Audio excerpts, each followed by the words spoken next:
Hello friends, आशी stitching में आपका स्वागत है। आज मैं बेल्ट ब्लाउज़ की फुल कटिंग बताऊंगी। 34 साइज़ का ये मैं ब्लाउज़ कटिंग करूंगी। तो उसके लिए मैं पेपर ली हूँ। पेपर को मैं इस तरह से 2 लेयर में फ़ोल्ड करके रखी हूँ। देखिए, फ़ोल्ड वाली साइड से हम निशान लगाते हैं। तो सबसे पहले ऊपर से कपड़े को बराबर कर लेना है, अगर आप कपड़े की कटिंग कर रही हैं तो। और बराबर करने के बाद सबसे पहले हम लंबाई का निशान लगाते हैं। तो यहाँ मैं लंबाई रख रही हूँ 15 इंच। ठीक है, अगर आपको थोड़ा सा छोटा अगर चाहिए तो आप 14 इंच पे निशान लगा सकते हैं। मैं यहाँ 15 इंच पर मैं लंबाई का निशान लगाई हूँ। और ऊपर से नेक की चौड़ाई मैं ले रही हूँ 2.5 इंच 34 साइज़ के लिए।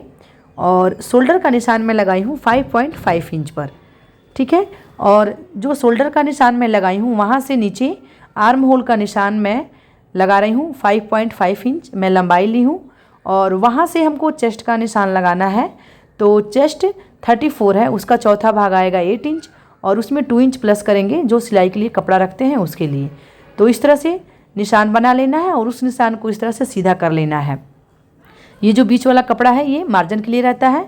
अब यहाँ से आर्म होल का निशान लगाना है। तो उसके लिए मैं 1.5 इंच पर मैं निशान लगाकर इस तरह से मैं हल्के हाथ से मैं गोलाई का शेप दे रही हूँ।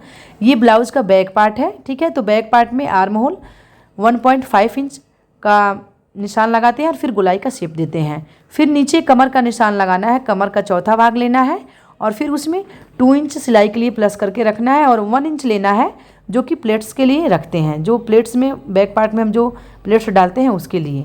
तो उस तरह से निशान लगाकर और दोनों निशानों को इस तरह से सीधा मिला लेना है। ये निशान जो मार्जिन वाला कपड़ा है उसका रहेगा। ठीक है, इसके बाद से नेक की लंबाई का निशान मैं लगा रही हूँ बैक पार्ट के लिए 10 इंच पर। और नीचे से जो इसकी चौड़ाई रहेगी 3 इंच रहेगी। ऊपर से 2.5 इंच है और नीचे से 3 इंच मैं ली हूँ। और इस निशान को इस तरह से बॉक्स जैसा बना लेना है और यहाँ गोलाई का शेप देना है। अच्छे से हल्के हाथों से गोलाई का शेप देंगे इस तरह से। ठीक है, और फिर इसके बाद से हम इसी निशान पर हम कटिंग कर लेंगे। तो यहाँ देखिए, यहाँ मैं नीचे से मैं कटिंग कर रही हूँ। फिर ये साइड वाला जो एक्स्ट्रा कपड़ा है उसको कटिंग करके निकाल लेना है। और आर्म होल का जो निशान लगा है उसके ऊपर कटिंग करते हुए देखिए, ऊपर के साइड से हमको शोल्डर को 1/2 इंच डाउन करना है। देखिए, ये निशान लगाना मैं भूल गई थी। तो यहाँ से शोल्डर 1/2 इंच डाउन कर लेंगे और फिर इसको हम कटिंग कर देंगे। और फिर हम नेक की कटिंग करेंगे। तो हल्के से गोलाई में घुमाते हुए हम फिर कटिंग करेंगे इस तरह से। यहाँ मैं नेक की भी कटिंग कर ली हूँ। तो ये ब्लाउज़ का बैक पार्ट कटिंग हो गया है। अब मैं फ्रंट पार्ट की मैं कटिंग करूँगी। तो उसके लिए फिर से मैं दूसरा पेपर मैं ले रही हूँ। दोनों की कटिंग में अलग अलग मैं बता रही हूँ। आप चाहें तो एक साथ भी कर सकते हैं, लेकिन मैं अलग अलग बता रही हूँ ताकि आपको अच्छे से समझ में आए। इस पेपर को भी मैं उसी तरह डबल लेयर में मैं फ़ोल्ड करके रख ली हूँ। और यहाँ भी सबसे पहले आप चाहें तो बैक पार्ट को रख के भी आप निशान लगा सकते हैं या फिर वही मेजरमेंट फिर डबल से निशान लगाना है। इसमें लंबाई 1 इंच एक्स्ट्रा लेना है। ठीक है, यहाँ बैक पार्ट से फ्रंट पार्ट हम 1 इंच एक्स्ट्रा लेते हैं। जब हम बेल्ट को जब हम ज्वाइंट करते हैं तो वहाँ 1/2 इंच दोनों साइड से दबता है, तो 1 इंच एक्स्ट्रा लेना होता है। उसके बाद से नेक की और शोल्डर की सेम निशान लगाएंगे। नेक की चौड़ाई 2.5 इंच, शोल्डर की निशान हम 5.5 इंच पर लगाएंगे और आर्म होल की लंबाई सेम ही रखेंगे। उसके बाद से चेस्ट का जब हम निशान लगाएंगे तो 1/2 इंच हम इसमें एक्स्ट्रा लेंगे, क्योंकि 4 टक्स इसमें लगाते हैं तो कपड़े का थोड़ा सा खिंचाव पड़ता है। और यहाँ आर्म होल की गोलाई का जो निशान है उसको हम 1 इंच कर लेंगे। बैक पार्ट में 1.5 इंच लेते हैं, फ्रंट पार्ट में सिर्फ 1 इंच लेते हैं। हल्का सा शेप देते हैं हम, इसीलिए 1/2 इंच वहाँ ही डाउन कर लेते हैं। और नीचे से कमर का चौथा भाग लेना है और फिर उसमें सिलाई का कपड़ा जो मार्जिन के लिए रखना है उसको रखते हुए निशान लगा लेना है। और निशान लगाने के बाद यहाँ भी नेक का निशान जब हम लगाएंगे तो फ्रंट पार्ट की नेक की लंबाई मैं 6 इंच ले रही हूँ और नीचे से यहाँ की चौड़ाई भी मैं 3 इंच ली हूँ। और इसको भी बॉक्स जैसा बना लेना है। और बनाने के बाद यहाँ भी गोलाई का शेप देना है। आप चाहें तो डिजाइन वाला भी शेप बना सकते हैं। मैं यहाँ गोल शेप में ही मैं कटिंग कर रही हूँ। यहाँ भी शोल्डर को 1/2 इंच डाउन करना है और उसके बाद से इसमें अब बेल्ट का निशान हम बनाएंगे। तो उसके लिए देखिए यहाँ सामने से मैं 4 इंच का मैं निशान लगा रही हूँ और कमर वाली साइड से मैं 2.5 इंच का मैं निशान लगा रही हूँ। अब इन दोनों निशानों को हल्के हाथों से राउंड शेप देते हुए इधर साइड हम मिला लेंगे। कमर के साइड देखिए इस तरह से अच्छे से गुलाई का शेप देंगे। यहाँ देखिए यहाँ मेरा थोड़ा सा मिस्टेक हो गया है। सामने की साइड से हल्का सा राउंड में घुमाएंगे और फिर कमर के साइड हम उसी तरह राउंड में घुमाते हुए हम सीधे में मिला लेंगे। फिर टक्स का निशान लगाना है। तो ऊपर से मैं नेक के पास से मैं 3 इंच ली हूँ और उसकी चौड़ाई में रख रही हूँ 2.5 इंच। ठीक है, फिर यहाँ से देखिए 4 इंच चौड़ाई में मैं निशान लगाई हूँ। फिर इस टक्स की लंबाई में 2.5 इंच ले रही हूँ और दोनों के बीच के दूरी को हम नापेंगे और जितना दूरी आ रहा है उस तरह से देखिए वहाँ एक डॉट का निशान बनाकर इधर तिरछे में मिला लेंगे।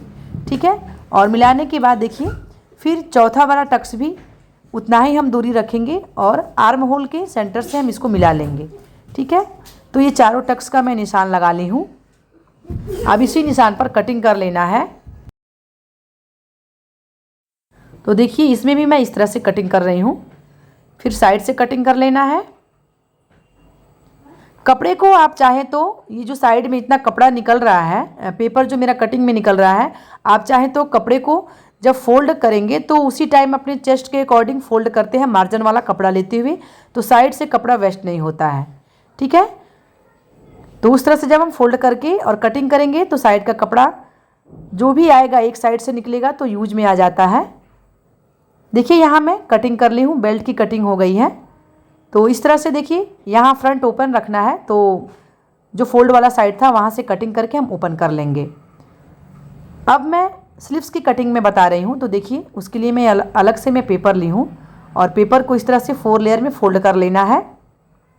आप अपने कपड़े के अकॉर्डिंग लंबाई से या चौड़ाई से कपड़े के अकॉर्डिंग आप फोल्ड कर सकते हैं।